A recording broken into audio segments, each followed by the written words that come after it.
नमस्कार, मी डॉक्टर दिलीप सातभाई. आपल्याला सर्वांना कल्पना आहेच की प्राप्तिकर विधेयक 2025 आपल्या अर्थमंत्र्यांनी पार्लमेंटमध्ये सादर केलं होतं. त्यावर अनेक चर्चा झाल्या आहेत आणि त्या चर्चेच्या आधारे पुढील रेकमेंडेशन काय होती याची अपेक्षा होती. त्याच दिवशी निर्मला सीतारामन मॅडम आणि कॅबिनेटने एक सिलेक्ट कमिटी अपॉइंट केलेली आहे. त्या कमिटीच्या संदर्भात हा व्हिडिओ. प्राप्तिकर विधेयक 2025 हे अर्थमंत्र्यांनी सादर केलं होतं. त्याच दिवशी 31 सदस्यीय निवड समितीकडे देखील ते पाठवलं होतं. तथापि नवीन मसुद्याच्या तपासणीत पॅनलने वाटखा, वस्तुदी, विसंगती आणि अस्पष्टतेवर अशा काही बाबीत जरा टीका केली आहे, ज्यामुळे करदात्यांना आणि प्रशासकांनाही त्रास होऊ शकतो असे स्पष्ट मत मांडले आहे.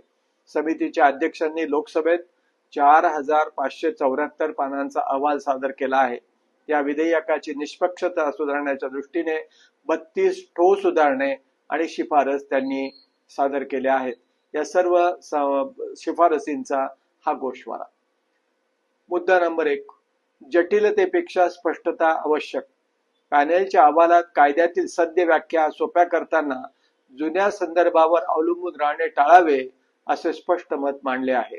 कलम 222 अंतर्गत भांडवली मालमत्तेची व्याख्या परदेशी गुंतवणूकदारांनी धारण केलेल्या सिक्युरिटीज आणि गुंतवणूक निधी संदर्भात पुनर्लिखित करण्याची शिफारस देखील या अहवालामध्ये करण्यात आली आहे. त्याचप्रमाणे पायाभूत सुविधा भांडवल कंपनी हिची व्याख्या खूपच गुंतागुंतीची आणि रद्द केल्या जाणाऱ्या 1961च्या कायद्यातील संदर्भावर अवलंबून असल्याने स्पष्ट करण्यात आले आहे व ध्वजांकित करण्यात आले आहे. पॅनलने नवीन विधेयकात पायाभूत सुविधाची व्याख्या थेट समाविष्ट करण्याची शिफारस केली आहे. सूक्ष्म आणि लघु उपक्रम, पालक कंपनी, सहकारी बँक यासारख्या संज्ञांच्या व्याख्या चुकीचा अर्थ लावण्यापासून रोखण्यासाठी स्पष्ट शब्दरचना करण्याचा पण आग्रह धरला आहे. मुद्दा नंबर 2, कायदेशीर त्रुटी दूर करणे आणि सातत्य सुनिश्चित करणे. समितीने कायदेशीर हेतू जपण्यासाठी भांडवली नफा कसा काढणे, पुढे नेणे संदर्भात कलमे पुन्हा तयार करण्याचे आवाहन केले आहे. पुस्तकांची देखभाल न केल्याबद्दल विवेकाधीन दंड करणे आणि वेळेवर विवरणपत्र दाखल न केल्यासही रिफंडच्या दाव्यांना परवानगी देणे यासारख्या प्रक्रियात्मक संरक्षणाची शिफारस त्यांनी केली आहे. यामुळे प्रशासकीय दृष्ट्या कार्यक्षम आणि न्यायशास्त्रीय दृष्ट्या मजबूत प्रत्यक्ष कर व्यवस्था स्थापित होईल असे मत त्यांनी मांडले आहे. मुद्दा नंबर 3, लहान करदात्यांना आणि एनपीओ ना संरक्षण. छोट्या करदात्यांसाठी पॅनलने केवळ टीडीएसचा परतावा मिळण्यासाठी प्राप्तिकर विवरणपत्र भरण्याच्या विद्यमान आवश्यकतेवर टीका केली आहे.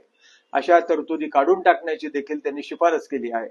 एनपीओवर देखील विशेष लक्ष देण्यात आले आहे, जिथे अस्पष्टता, धार्मिक आणि धर्मादाय उद्दिष्टे असलेल्या म्हणजे चॅरिटेबल अँड रिलिजियस असलेल्या संस्थांना हानी पोहोचू शकते असं निरीक्षण नोंदवलेलं आहे. निनावी देणग्यांवरील करमुक्तीसाठी धार्मिक सहधर्मादाय श्रेणी पुन्हा सुरू करण्याची त्यांनी शिफारस केली आहे. तर वास्तविक उत्पन्नावर कर लावण्याच्या तत्वानुसार करपात्रतेसाठी जमा राशीऐवजी उत्पन्न शब्द वापरणे, डीम्ड ऍप्लिकेशन ही संकल्पना पुनर्संचयित करणे, उत्पन्नाच्या मानलेल्या अनुप्रयोग संकल्पना कायम ठेवणे, इलेक्ट्रॉनिक पेमेंट मानदंडांतर्गत व्यावसायिकांचा समावेश करण्याचा आग्रह करणे, मूल्यांकन कर्त्यासाठी पात्रता निर्धारित करणे आणि GAAR तरतुदींमध्ये संदर्भात्मक निष्पक्षतेची शिफारस करणे जी मसुद्यात वगळण्यात आली होती, परंतु उत्पन्नाच्या वापरात विलंब होत असलेल्या संस्थांसाठी ही अतिशय महत्वाची होती. 5वा मुद्दा, वजावटी अधिक पारदर्शक करणं. उत्पन्न आकडेमोड आणि वजावटींची निष्पक्षता सुधारण्यावर लक्ष केंद्रित केलेल्या शिफारसीत घर मालमत्तेतून मिळणाऱ्या उत्पन्नावरील कलम 22 मध्ये स्पष्टपणे नमूद केले पाहिजे की महापालिका कर वजा केल्यानंतरच मानक 30% वजावाट लागू केली जाईल. पॅनलने केवळ स्वतःच्या ताब्यात असलेल्या घरासाठीच नव्हे तर भाडेपट्ट्यावर असलेल्या मालमत्तेसाठी देखील बांधकाम पूर्व व्याजासाठी कपात करण्याची परवानगी देण्याची शिफारस केली आहे. अधिक स्पष्टतेची आवश्यकता असलेल्या इतर वजावटींमध्ये वैज्ञानिक संशोधनासाठीच्या वजावटींचा समावेश आहे, जिथे समितीने मंजुरी कधी आवश्यक आहे हे निर्दिष्ट करण्यासाठी पुनर्मसुदा तयार करण्याचा आग्रह धरला आहे आणि पेन्शन योजनांमध्ये नियोक्ता योगदानासाठी जिथे अशा व्यक्तीकडून हा वाक्यांश नसल्यामुळे वाद निर्माण होऊ शकतात असे स्पष्ट केले आहे. कायदेशीररित्या हेतूपेक्षा जास्त अपघाती कर लाभ टाळण्यासाठी देणग्यांशी संबंधित कलमामध्ये समायोजित एकूण उत्पन्न हा शब्द पुनर्संचयित करण्याची शिफारस समितीने केली आहे. 6वा मुद्दा कॉर्पोरेट्स.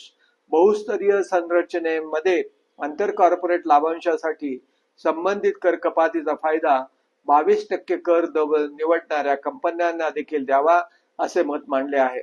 अनेक भागधारकांनी संसदीय समितीला गोपनीयता, तृतीय पक्ष अधिकाराचे रक्षण, अतिरेकी शोधांचा धोका इत्यादींच्या प्रकाशात व्हर्च्युअल डिजिटल जागेच्या संदर्भात शोध आणि जप्तीच्या अधिकारांच्या व्याप्तीवर पुनर्विचार करण्याची विनंती केली होती.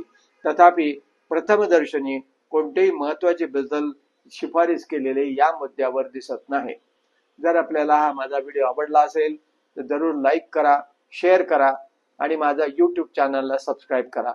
धन्यवाद.